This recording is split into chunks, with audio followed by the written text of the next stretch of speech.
তুই আরে আমার ভাই সাহেব, মাথা- আপনি তুই- বুঝার চেষ্টা তুই করুন। আমার মাথুন, আমি তোরা কিতা দেখাইছি, আমার কথার উত্তর আগে দে। জি কইন। বর্তমানে কোন মাস চলে?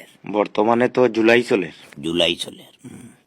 আর বাংলা কোন মাস চলে? আরে ভাই সাহেব, আমরা বুঝলাম তো তুই আপনার। আমার মাথুন, জি আমি কইন। তোরা কিতা দেখাইছি। জি কইন। আমি জিজ্ঞাইছি বাংলা কোন মাস চলে? 8 মাস। 8 মাস চলে। তোমরা মন মন কিতা করতে, তোমরা আমার হোক, তোমরার উদ্দেশ্যটা কিতা আমি একটু জানতাম পারিনি। আরে ভাই সাহেব, আমরা কোন দিন না করছি নিজে আমরা দিতাম না। আমার কথা হয়েছে তোমরা আমার ডাইরেক্ট না করে দেও, কোনো দুঃখ নাই। বলে ফলমূলের দাম বেশি, আমরা বইনের ইজ্জত আবার কিতা। ও ইটা কি ধরনের কথা হইছে? ও হই আর ডাইরেক্ট না করে দেও। আজ আর মাস কত তারিখ? 4। ভাই সাহেব, আমরার গলতি তো আমরা স্বীকার করিয়ান না, আর আমরা তো ইচ্ছা করিয়া দেরি করছি না। আপনি তো জানডা সবকিছু। ভাই সাহেব, আম কাটল বড় জিনিস না, বুঝছেন নি? হাটল বড় জিনিস না, তবে আম লোকে লাগাইবেন। আমও কিন্তু বহুত ভিটামিন আছে। হিদিটাই না আমার ডাইরেক্ট না করলেও কোনো দুঃখ নাই। তবে ব্যক্তিগত স্বার্থে আম কাটল বড় জিনিস না হয়ে মনে আকার দিলে, বিশেষ করে আমরে তোমার এরকম ছোট করা হয়েছে। আমও কিন্তু বহুত ভিটামিন। আরে বাবা সাহেব, আপনি আমার মাত বুঝছেন না, আমি আপনার এই কথা কইছি না। ফোন আরকম বা কমপ্লেক্সও লাগাই না কিতা। কনফারেন্স হনি জি না ভাই সাহেব। তো আম কাটল বড় জিনিস না কথাটা খেয়ে কইল। ভাই সাহেব, আমি আপনারে কেমনে বুঝাই? আমি আপনারে ভাই সাহেব ইকান কইছি না যে আম কাটল বড় জিনিস না। আমি ভাই সাহেব, আমি আপনারে ইকান কইছি না যে আম কাটল ছোট জিনিস। আম কাটল আমি কইছি বড় জিনিস না।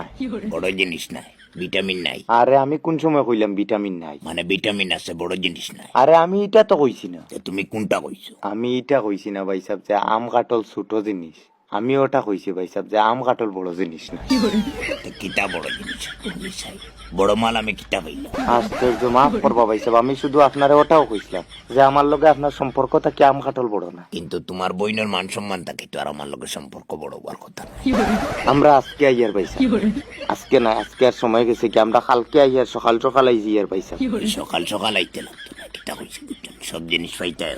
আর আমার কথায় তুমি খারাপ পাইও না, কারণ আম কাটল বড় জিনিস হইতে পারে একবার, কিন্তু আম কাটল খাওয়াটা বড় জিনিস নাই। তুমি বিশ্বাস করবাই না, ও গতকালকে আমরা লাগা করতে কি এক বেগ হইব আমার রসা নিয়ে দিছ। ও তো তারা আইছি, তারার খালি খাটল মনে হয় 200 থেকে 250টা আইছি। খাইতে যাইও কিতা মাচ্চা লইতে সব জারদারি নসিব। তো খাইল কোন সময় আর আয়? আই যাইমু আর কি। ঠিক আছে, কিন্তু আমটা লইতে একটু দেখিয়া লইস রে বাবাই। গত বছর খুব কষ্ট পাইছি ভাই আমো। ও আজকে তোরা কইলাম, এখন পর্যন্ত আমরা বাড়ির মানুষ ছাড়া কেউ জানে না। আশ্চর্য, মাফ করবা ভাই সাহেব, এবার আমি নিজে গিয়ে লইমু, আপনি বিলকুল টেনশন করবা না। ল্যাংরা লইলিও কিতা কইছি বুঝছো?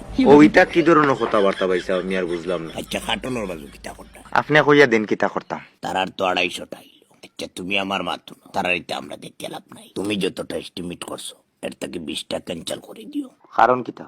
কারণ হইছে আমি তোমার বইনের জিও সিম ভাঙ্গে টুকরা টুকরা করে লিছি। বয়কট করতে লাগবো তো, কত বড় কাম করছেন জিও আর এয়ারটেলে মিলিয়ে। খুব বালা কাম করছেন ভাই সাহেব, সিমটা বাঙ্গিয়া। এখন তুমি আওয়ার সময় 20টা কাটলের বিনিময়ে তোমার বইনের লোক আইতে একটা বিএসএনএল সিম আনবাই। আরে ভাই সাহেব, বহুত তো মনে কষ্ট দিলেই যায়। বইনর লাগি একটা বিএসএনএল সিম আনতে কিতা 20টা কাটল কম আনা লাগবো নি? আপনি আমারে ওখান কইন সিম একটা আনতাম না 2টা আনতাম, আপনার লগেও একটা আনতাম নি। না না, আমি আর বিএসএনএল দিয়ে কিতা করতাম। তুমি এক কাম করিও, আমার জিও নম্বর 3 মাসের একটা রিচার্জটা লিখি। ওইটা কি ধরনের কথাবার্তা ভাই সাহেব, আমি আর বুঝলাম না। ডেইলি 2 GB হইতো। কি অবস্থা শুরু করলাম? ও হই আর কিতা কইয়ার? ডেইলি 2 GB হইতো, 3 মাসের রিচার্জ। আপনি এটা বেশ বেআন্দাজি করডা। আমি আগেও কইছি, পারো না আমার ডাইরেক্ট কোনো লজ্জা নাই বলে আমরা দিতাম না, আমরা বইনের ইজ্জত আবার